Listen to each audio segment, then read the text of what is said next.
the Holy Mother.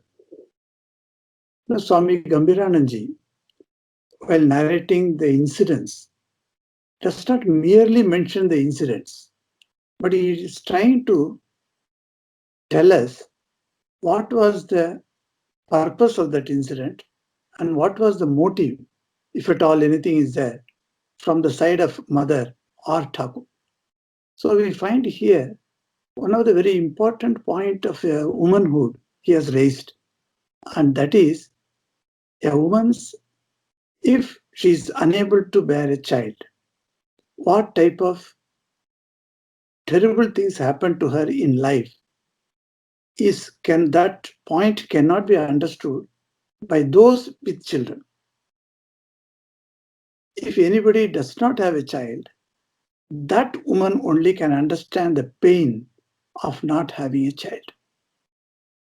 I have seen some of the ladies before my joining the mission in our families, and since they didn't have a child, I have seen them how they have been treated as a second-rate citizen in all the family functions.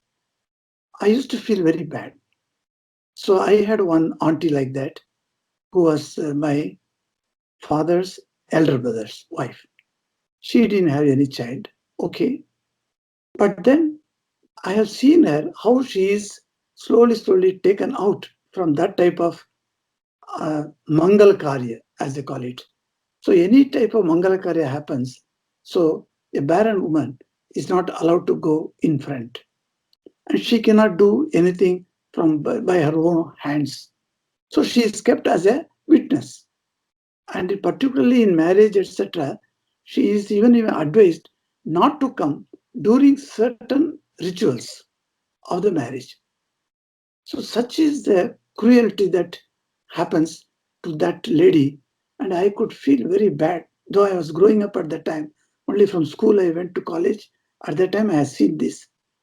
But then, the normal way, what is the option for such women to get out from this type of cruelty? I should call it cruelty because she is being neglected by the society. So how do you do it? You find it very difficult. There is practically no option, as it were. But then this, my auntie, she did one great thing. What she did, one of my brothers, she considered that boy as her own son. And if she had a son, if a biological son, how much she would have given him the love and affection. In the same way, this boy was given all such love and care. So even his own parents, when they rebuke him, when they put him into some problem, this boy would not go to his mother. Rather, he would go to her. So that bondage, that bond, I should say, not a bondage, bond that became between these two persons, that was excellent. So in that way, she could get over that. But think of millions of women who do not have any child and how they would come out. But in the Holy Mother's case, we find that Sri Ramakrishna has got a categorical way of dealing with this matter. So he has decided, even before his marriage to Mahasarada, he has decided not to get into any type of family, sansaric life.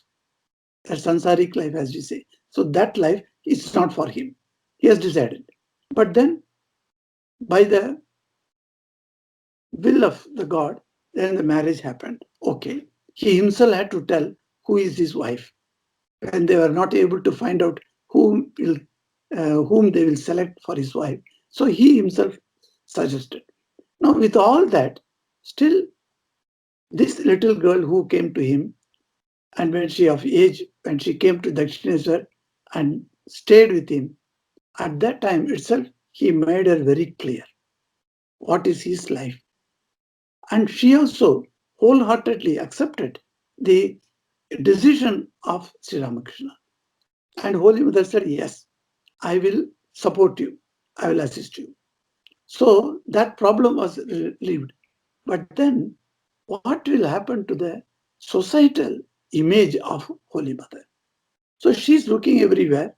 As I told you, the society does not look upon a woman without a child very kindly. And then she has understood how that type of women are abused in the society. So she has been worried little. What will happen to me? Okay, I have told Thakur that yes, I am supporting you, etc., etc. But then in the practical field, is it not how I am going to manage? That question, that doubt came into her mind. So Swami Gambhirananji is analyzing in the page 125 starting, you will see how that paragraph, earning for children, in that paragraph, he analyzes that there are some stages to go through to come to a final stage where the entire world is your own child. It's very, very difficult. I have seen even with the women with their own children, how they become selfish. Because he says here on beautiful sentence he has used, in most cases, motherhood centers on one's own children, thus making it indistinguishable from selfishness. You see, exactly so. What is selfishness, we call it, and the love for the children, my own children, my biological child, that this becomes indistinguishable. So this you can see very well if you have seen, say, if you have stood before the school gates of a nursery school gates. Because in Singapore we are conducting a nursery school. So sometimes I go there just before the school starts and meet all the children and the parents and say hello. So there are many cases have been reported like that how my child can get into the bus, how my child alone can come out from the bus very comfortably. And then entering the school also, how my child will, which line she will stand or he will stand. All these things are minutely observed by the biological mother. And if anything goes little this way or that way, she is all volcano. So this I have seen. So how much, and Swami Gambhiranji says, this affection, though rarely is this, rarely, that means sometimes transcends physical relationships, that is my biological son, and then expands over the whole of creation. That we have seen how the people can come to that level, because there are some mothers I have seen, very good families, and they are comfortable life, and they come and tell me, Maharaj, we are going to go to that a hostel where poor children are kept. Even our own hostel, for instance, they say, my son is having a birthday. So we can take him to a good restaurant and feed him, etc., etc. But on that day morning, we want to bring our child to your boys' home. And they would bring. I would tell them, don't only bring your child, bring all your relations. Whoever you think you are nearest to you, bring them. Let the whole family come. And when the child comes to our ashram, and when the feeding is to be done, because they have sponsored the feeding to all the children, about 20 children are there in the hostel. So all of them are poor children. So, and the poor children are sitting there, and the child comes from a good family. He looks at them, and he can easily find out these children are disadvantaged children. And his own thing, he can understand where he stands in the society. And then I would tell the boy, come with me and take him. You start serving one by one. So give him a small spoon and then he starts serving. Of course, the cooks are there to serve. But then this boy who has come and sponsoring this feed, he must also do the serving. Then he understands that I am doing some seva. And the mother who is sitting there, she's looking at it and she's also following the boy. And she's so happy, because her mother would also expands by this type of going to a place where children are there, where you feed them. So That's how slowly it grows.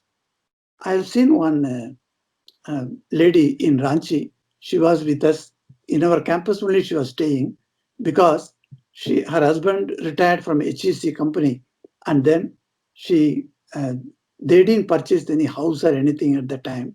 So we gave a quarter in our hospital, and then we told Mr. Chatterjee that you assist us in the office. So he would come and do some office work, and like this, so they got the quarter also. Why we did that was that lady and this couple, Chatterjee couple, had one son and one daughter. Daughter was the eldest, and the son was younger. The daughter, she finished first class, first division, she took in her MSc from the Ranchi Women's College, and she joined the Sarada Math. It's a very rare occasion that a mother and father takes the girl to a mutt and hand her over to the Matajis there. Generally the parents are not at all happy when the boy or girl says that I want to become a monk or nun. They would not agree, and they will put all sorts of obstructions. But then in this case, I saw they were so happy that her daughter wants to become a nun, and this girl grew up like that. And then she was taken to the Sarada Math in Calcutta, and then she was given to the Dakshineswar Sarada Math, and then they came back. So when she came back, of course, the boy also later joined the Ramakrishna mission. He is now a monk in the order. So he is there in one of our centers in India.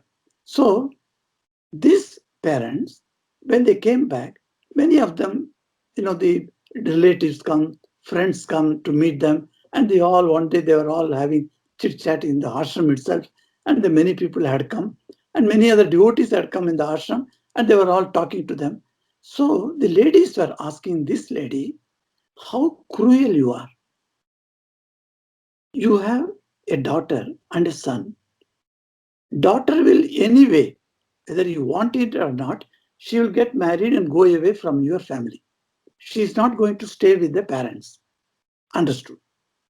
But your boy, him also you went and made him join the Ramakrishna mission. What has happened to you? Don't you think about the future of your life? What will happen if Mr. Chatterjee one day is no more? Who is going to take your care? Will your boy come from the Ramakrishna mission to take care of you? Or will your girl come? Once they become nun and Swami, they won't come back. So why did you do a unthinkable thing? Like that, these people, the worldly people, as I should call them, so they were all telling this lady like that. At that time I was passing by that way, and then because the ladies were, little pitiful to her. That is the point. The pity has come in their mind. If she becomes very old, then who is going to take care of her? So they all turned to me and they repeated the same question to me. Maharaj, should you not have stopped this? Should you not have told this boy not to go and join the mission? Like that, they asked me. They also dragged me into that conversation. So I looked at that lady, that Mrs. Chatterjee, and said, what is your answer? You tell your answer, then I will tell my view. And she came, and her answer was like a bombshell on these worldly devotees.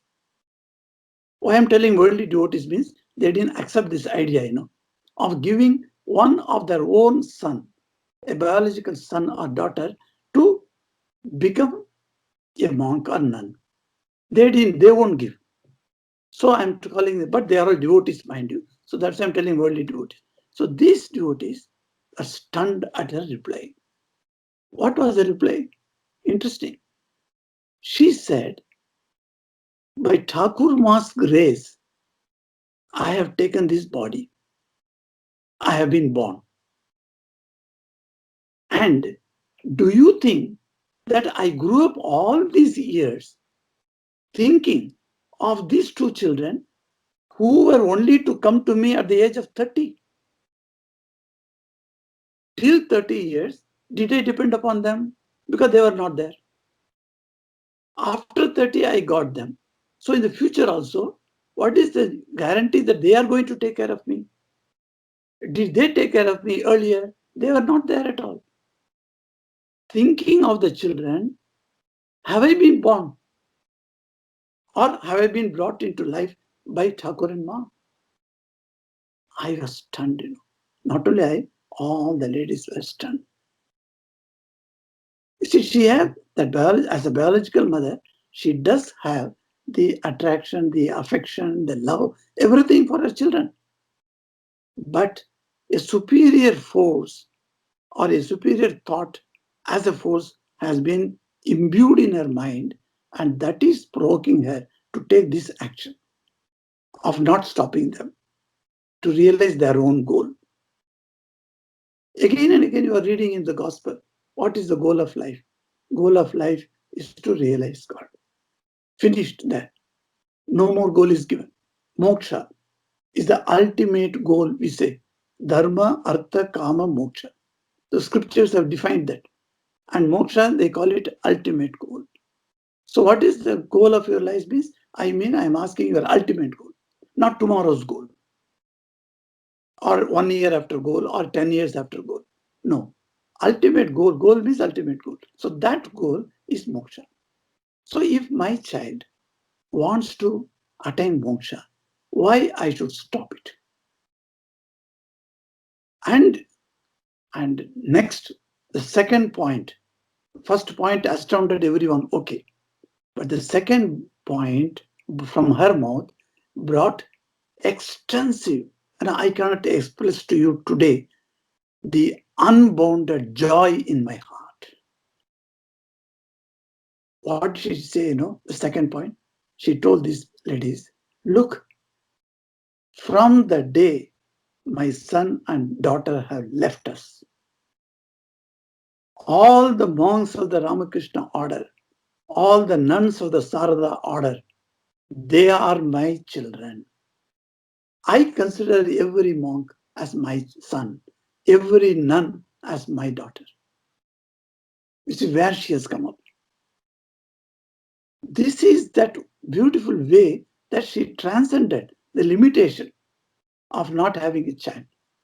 Now, this process, because she had children, you may put an objection, because she had children, so she grew up and then she handed the children over to a higher purpose. Okay, but Swami, she could raise.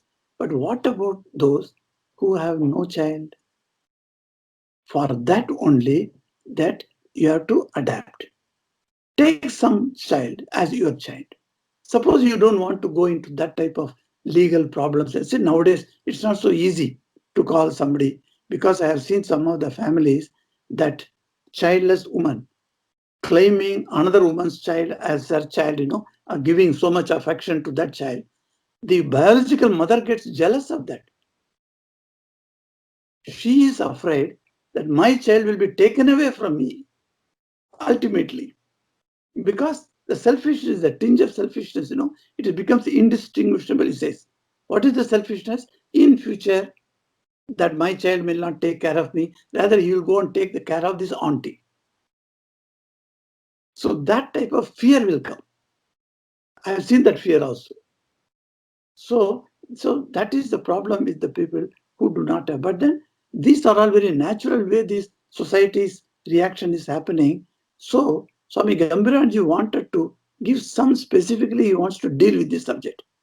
Simply telling Ma Sarada has become Holy Mother has got no meaning, She had to undergo what every ordinary woman who had to undergo in the society as a childless mother. You can understand a young girl, hardly 18-year-old girl, and people are all talking.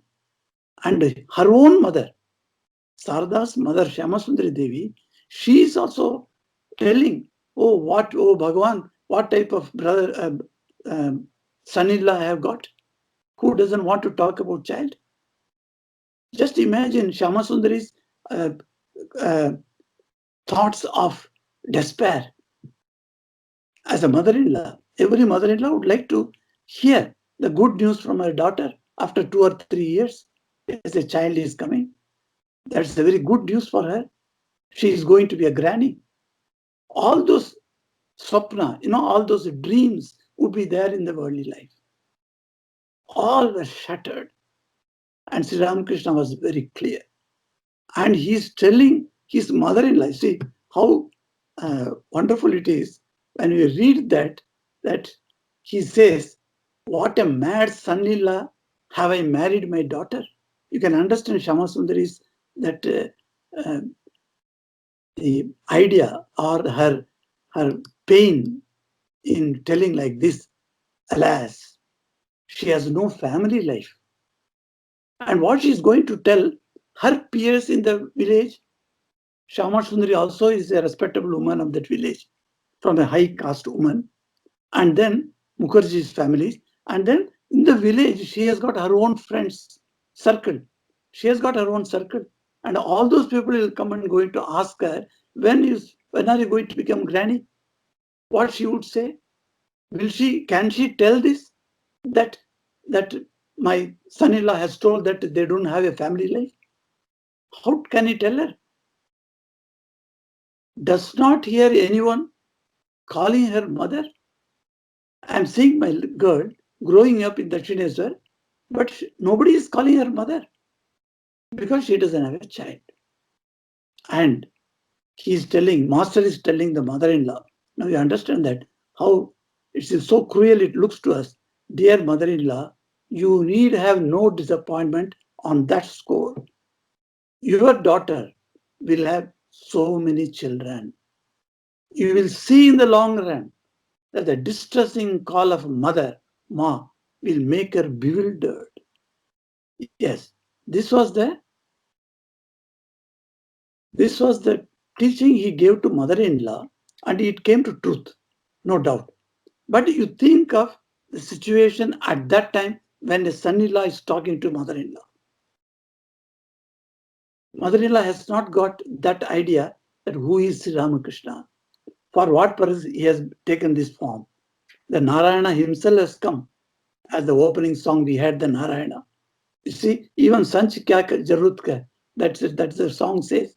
If Narayana is with you and he is staying in your heart, you don't require any rituals. You don't require any Sandhya Vandanam.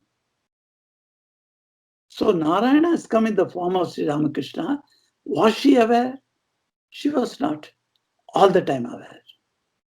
Even if she has got some glimpse from the people in the village, they come and tell, did you hear about your son-in-law?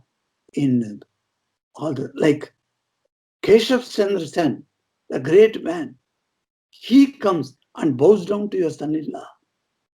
So people come and tell her. So she enjoys that. Yes, my son-in-law has become so big. Even Keshav Sen comes and bows down to him. And the very son-in-law was said to be a madcap by everybody earlier. So all this, what Ramakrishna said, is now you imagine, I'm telling you, to imagine Shama Sundari's mental agony at the time when she heard from her son-in-law, don't worry, he says, they don't have disappointment. But can she remove the disappointment by simply hearing the son-in-law telling her, in future, she will have so many children? Even though she may have so many children, but they are not a biological child. That's a great difference. That's it. Worldly people have always that. My biological child is for me. No one can take over. That's why most of the psychologically, if you analyze, most of the problems come from the mother-in-law to the daughter-in-law is because of the very, very subtle thought that has gone into the mother-in-law that this girl who has come into his family is going to take away my son from me. That is the greatest danger. That she says, and she thinks, and that she would not accept it. Outside, she will not tell that. Oh, no, my son has to get married. He has come of age. Is everything okay? Like that she will say outside. But internally, at the unconscious level, the thought that is troubling her is that is when her own son starts praising his wife instead of his mother, and when both are present, that is the time these complications arise. Even if it is so, now you can understand that Shyama Sundari Devi's, what a terrible agony she had. But mother understood the prophecy of master, okay, it's all right. But then in Kamarpukur village, what the people are talking? People are talking that Holy Mother, that is Sarada, is not fit for any auspicious work. Who is Sarvamangala Mangalye, Shive Sarvartha Sadike. We pray to her. Sarvamangala Mangalye. She was not one Mangalas Mangala. She is Sarvamangalas Mangalye. And that Mangalya, people say, she is inauspicious. She cannot take part in any auspicious work. And mother says, I was very young then. Naturally, she was very young at that time. So, maybe 20 years old. These words set me thinking sorrowfully. You see how much sorrow this Sarada girl must have had. Of a truth, should even a single son be denied me? So at that age of that mother's hankering for getting a biological son or a daughter, the child, so she was thinking at that time, and she says in her own words, she says, of a truth, should even a single son be denied me? Why should I get denied of a child? Some of the critics of Sri Ramakrishna's life in the modern world, you have seen that some critics have come up. And one fellow has written a big book criticizing Sri Ramakrishna. And he takes up such silly points, and then he writes, and he says that Sri Ramakrishna was not a good husband. He made his wife suffer mentally. Though he arranged everything for her, okay. But then mentally, this girl Sarada had to suffer a lot. He was not a good husband. Like that, they have critics, they say that. But now we are not going to that. But Sri Ramakrishna, when she comes to Sri Ramakrishna, she could not ask. But then once when she asked, Sri Ramakrishna started telling about the sufferings in the world, how much sufferings is happening outside world, and from the sons, the daughters, etc., etc. When he was go on telling her, she's just and the most worst suffering, he started telling her that the children will die. That when we read that, we also feel very funny, you see. And Sri Ramakrishna started telling her, if you get children, the children will die before you. Then mother asked, will every child die? She puts her, and he is getting, at that time he becomes very cautious. Oh, I cannot argue with Sarada. He goes away from that. So, see, that is the thing. How a young mind, having the Divine Mother herself has come in the form of Mother Sarada. Because she has assumed a human feminine body, the feminine thoughts are there. So, how gradually Swami Gambhiranji is introducing her to us, that is, we are the devotees who are reading this book, to us, that this girl, Sarada, is not an ordinary girl. Now you understand her divinity from the perspective of common man, from the perspective of a saint. Both we have to see that. And Sri Ramakrishna has clearly told her and spontaneously has talked to her. Why do you worry? I shall leave you such jewels of children as one can hardly get, even if one performs the severest of austerity to the extent of cutting off one's head. See, that is the severest austerity, tapasya. When Sri Ramakrishna did not have darshan of Mother Kali, the khadaga was lying there, just on the wall opposite to Mother Kali. He went and took that khadaga, and he wanted to sever his own head. That is the highest tapasya. You cut your own head off. And even if you do such a tapasya, severest of the tapasya, you would not get such children whom I am going to give you. In this very sentence, you get an inclination now. We do not know anything about Mother Sarada, anything about Ramakrishna, anything about the direct disciples. 16, these diamonds. We do not know anything. Now I am reading this book for the first time. So for me, this sentence is very important sentence. I shall leave you such jewels of children as one can hardly get, even if one performs the severest of austerity. Do tapasya. People do tapasya to get Sri Krishna as her son. Devaki in her previous birth did tapasya for 1000 years as Manu's wife. Same way, Kaushalya in her previous birth, she did 1000 years of tapasya to get Sri Ram as her son.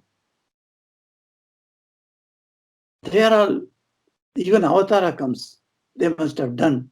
Sri Ramakrishna's mother in the previous birth, how much tapasya he should have done? She should have done to get Sri Ramakrishna, the Avatara Purusha, as her own son.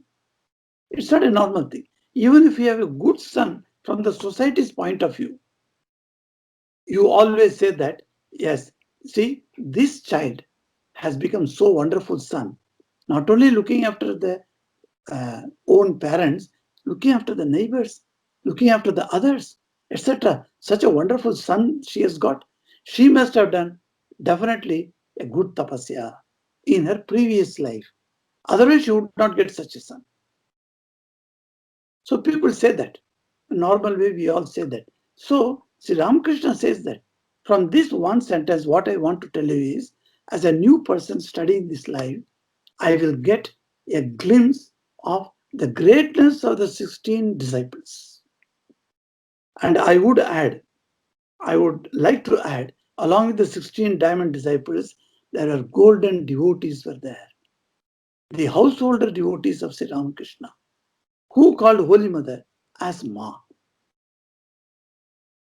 There are any number of people who started calling Sarada as Ma. Not only the 16 disciples, but innumerable people, thousands of people called her Ma. Till today, even people now, till today, we are calling her Ma. And when you say in English, Holy Mother, somehow that English term has got an aura of divinity and somewhat distance from you. Perhaps we are not accustomed to the English language as such from birth, you see. We are not speaking English. So that may be a reason why it is making us. But in our own language, Hindi or Bengali, when you say Ma, what a beautiful term it is. I pray to Holy Mother in Tamil, All my prayers are in Tamil only. I can't pray in English, Sanskrit, or Bengali. Though I can speak Bengali, but I can't pray in Bengali. Why? In Tamil, that very word Amma sounds me so beautiful, so nearest. She is nearest of the near me. She is inside me, and I am thinking about her. So that word, gives that wonderful. So how many people called her Ma? Is impossible to think of that. How many? We can't even count. But then it is true. Sri Ramakrishna's words came true. He gave her such wonderful children who could not have been born even if he had such extreme tapasya. Such children came to her. Think of Yogin Maharaj. Think of this Yogin lady who served her, Golapan Yogin Ma. Later we call them Golapan Yogin Ma. At that time they were also younger. And this Yogin and Golap, they became like two Sakhi of Divine Mother Durga. Divine Mother Durga has got Ashtasaki, etc., etc. But she had two girls who were always with that mother, Divine Mother, and they are called Jaya and Vijaya. As Vishnu had the male principles of Jaya and Vijaya as his Dwarapalakas. Likewise, Devi, Divine Mother, also has two Dwara Balikas, and they are called Jaya and Vijaya. And this Jaya Vijaya are always going in front, where Mother walks in between. And that Rupa, that form, is called Jagaddatri. You all know that today is 6th day, Sashti, is called Chhat Puja in Bihar, where Sauras, that is, worshippers of Lord Sun as a supreme god, those people celebrate. So today is a Chhat Puja, a very auspicious day to worship Lord Sun. And Sun can remove many, many diseases of the body and mind. So Sun worship has gained extreme importance. I was telling today at 3 o'clock, I had one web satsang with the devotees from Abu Dhabi. So I was telling in detail about the Chhat Puja, how this sun god is being praised and being worshipped. So the sun god, it's in Ramayana, in Valmiki Ramayana, it comes that when Rama gets morose and then unable to find a means to win over Ravana, so Agastya Rishi comes and teaches him one stotram, and that is called Aditya Hridayam. And that Aditya Hridayam, only 31 verses, you can read that, and it's such a beautiful verse. Several names, about 40 names of Lord's Son has been told in that, one after another. So it's a charming sloka, stotram, written by Agastya. And Sri Ram repeats that. After repeating that, he is getting imbued with the energy of the sun, which rejuvenates him. And then he goes for the battle and gets a success in his battle with Ravana. So this Aditya, so sun worshippers, greatly, even today, we all worship sun. How many houses people are chanting the Gayatri mantra? Savitur Varenyam. That Savitu. Savitur means of the Savita. Of the Savita. Savita means who? Savita means sun god. He gives progeny. He gives plants to come out. He makes the seeds sprout. So he's called Savita from the word that the Savita comes as a, that is prasava. We know prasava. Prasava means that delivering child. So like that word pra, pura, sav, dhatu. So that from that word it comes. Savita's duty is to rejuvenate. So even everything is dying in the world after the winter, then summer comes and Savitas comes, sun's energy comes, and it makes everyone glad. Of course, in Ireland we are there, in England you are there. You know how moody the clouds are. They can come and create such a havoc in our mind. And when the sunshine comes, what a beautiful sunshine we think. Every day we talk about the sunshine as if it's something new experiment. So that sun that is worshipped today, important day annually, and also 3 days people do tapasya for this. If you go to Bihar, you can see, particularly Jharkhand, you can see how people have severe tapasya for this Chhat Puja. The ladies, not a drop of water they drink. Whole day and night, 24 hours, from sunrise to next sunrise. A drop of water will not go inside. Such great attention to the rules of the tapasya. And they do tapasya, yes. And you can see that.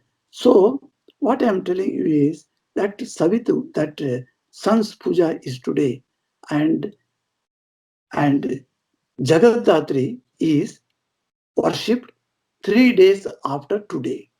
That means today is Sashti Tithi, and then Navami Tithi is Jagaddatri Puja. So most of you who are coming from Chandan Nagor and that side, etc., they will know about Jagaddatri Puja already. So I'm not going into details about Jagaddatri Puja. So Jagaddatri Puja is coming. Let us pray to Holy Mother, who has shown in her life to one of the monk disciple. She was Jagaddatri. And that incident also I have told you here earlier, that Swami Hari Premananda, how he was serving Holy Mother and massaging her feet, and he was thinking, is this the feet holder? This lady is called a Jagaddatri. People call Ma Sarada as Jagaddatri. What is that? Her feet is only bone, no flesh. This bony feet, and her body, it was just 2 years before 1920. It was in 1918, mind you. And 2 years before her leaving the body, how emaciated Holy Mother has become. She was not a young woman at that time.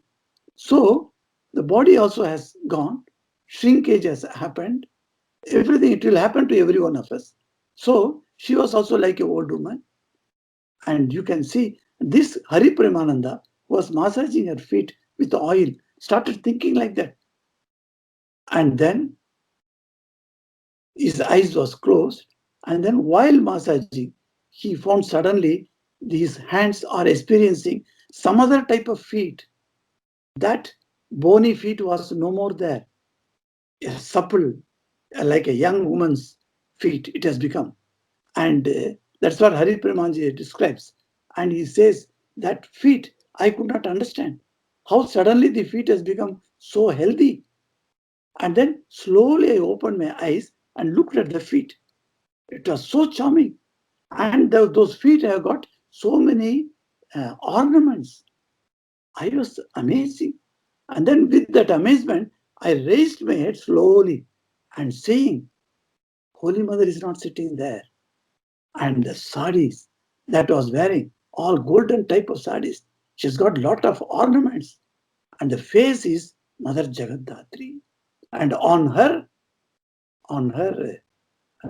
neck around, the Vasuki serpent was there. I saw her face, Jagaddatri face. I went into unconscious state. Because super conscious state he is attained, that experience. He could not stand that state. That's why it is not coming to us, you know. You may ask, some devotees tell me, Maharaj, when will have Thakur's darshan? I reply, when you deserve, Thakur's darshan will happen. If you don't deserve and it happens, you cannot contain. You are 1 liter vessel. Somebody takes this 1 liter vessel to ocean and wants to bring 5 liter water. It is not possible. Our brain, our mind is small. What you can accept, what your body can accept, that experience only you can get. You can't get experience of Sri Ramakrishna in your life because you are not prepared yourself. You are not progressed to that level.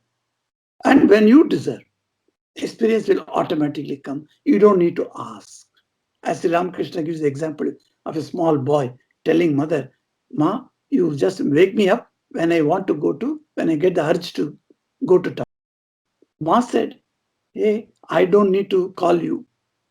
That urge itself will make you wake up. So when we become deserved to have darshan, that darshan will come. So you think of that Jagaddatri's vision, this Hari Premananda had, and he went into unconscious mode. And how long he was in that state, nobody knows. He doesn't know. And when he woke up, he's pressing his feet, his hands are on the feet only. He find the same old feet was there. And then slowly, with great fear, he's raising his face and looking at the mother, and he find that old Ma Sarada is sitting, whom he knew very well from his childhood. He looked at and he was very happy to get back his mother, you see. Then mother is patting his back. Hari, Hari, she used to call him Hari. Hari Premananda was his name. Hari, Hari, get up, get up. What has happened to you? And then he saw her as Jagaddatri. What a beautiful incident, you know. So that Jagaddatri puja is there on Navami day, that is on 23rd November. So let us all understand the progress of the Holy Mother's stages, how she became Holy Mother. This is not a easy effort, because the Ishvara came as an avatara. Ishvara's powers came in the feminine form as a Holy Mother. So everything was set. There was no pain in the progress. Let us not come to that misunderstanding. So everything had to be undergone, and they have seen that and they have shown that yes, if we want to progress also, we may also get our own types of difficulties. So Jai Ram Krishna, any questions, any observations, any remarks?